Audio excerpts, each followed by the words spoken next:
পবিত্র ঈদুল আজহাকে সামনে রেখে সিলেট সহ দেশের বিভিন্ন বিপণী বিতান ও মার্কেটে এবার প্রত্যাশিত ক্রেতার দেখা মিলছে না। ঈদ ঘনিয়ে এলেও দোকানগুলোতে নেই সেই চিরচেনা ভিড়। বিক্রি কম হয়, লোকসানের শঙ্কায় পড়েছেন ব্যবসায়ীরা। ব্যবসায়ীদের দাবি, নিত্যপণ্যের দাম বৃদ্ধি ও সামগ্রিক জীবনযাত্রার ব্যয় বেড়ে যাওয়ায় মানুষ এখন অনেক হিসাব নিকাশ করে খরচ করছেন।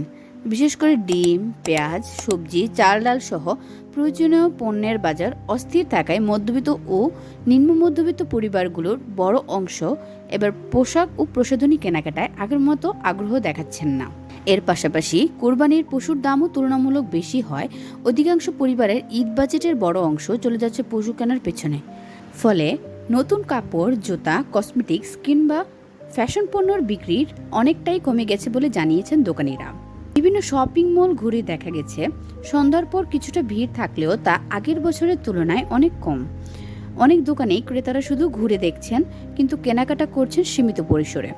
বিক্রেতাদের ভাষ্য, মানুষ এখন প্রয়োজন ছাড়া অতিরিক্ত খরচ এড়িয়ে চলছেন। এদিকে ঈদ উপলক্ষে সরকার নির্ধারিত সময় অনুযায়ী এবার রাত 10টা পর্যন্ত বিপণী বিতান ও ব্যবসা প্রতিষ্ঠান খোলা রাখার সুযোগ দেওয়া হয়েছে। অথচ এর আগে বেশিরভাগ মার্কেট সন্ধ্যা 7টার মধ্যেই বন্ধ হয়ে যেত। ব্যবসায়ীরা আশা করেছিলেন বাড়তি সময়ের কারণে বিক্রি বাড়বে, তবে এখন পর্যন্ত সেই প্রত্যাশা পূরণ হয়নি। বাজার বিশ্লেষকরাও বলেছেন, উচ্চ মূল্যস্ফীতি ও মানুষের ক্রয় ক্ষমতা কমে যাওয়ার প্রভাব সরাসরি পড়েছে ঈদ বাজারে। ফলে শেষ মুহূর্তে কেনাকাটাতেও বড় ধরনের পরিবর্তন না এলেও ব্যবসায়ীদের আশঙ্কাই সত্যি হতে পারে।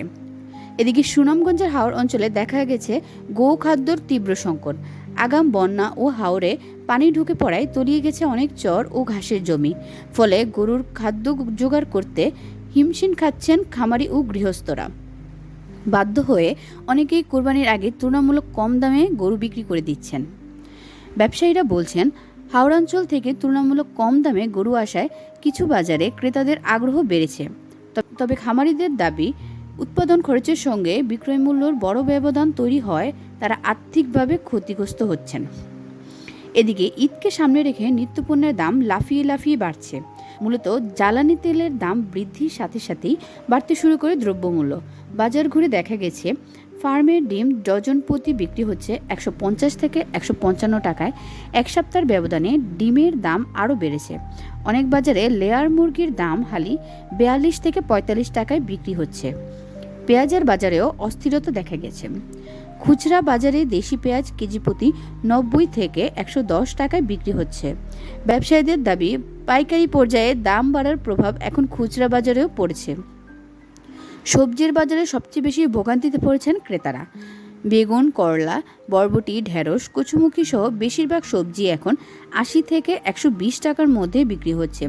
পেঁপেও কেজিতে 80 থেকে 90 টাকায় উঠেছে। চওড়া শসা ও কাঁচামরিচের দামও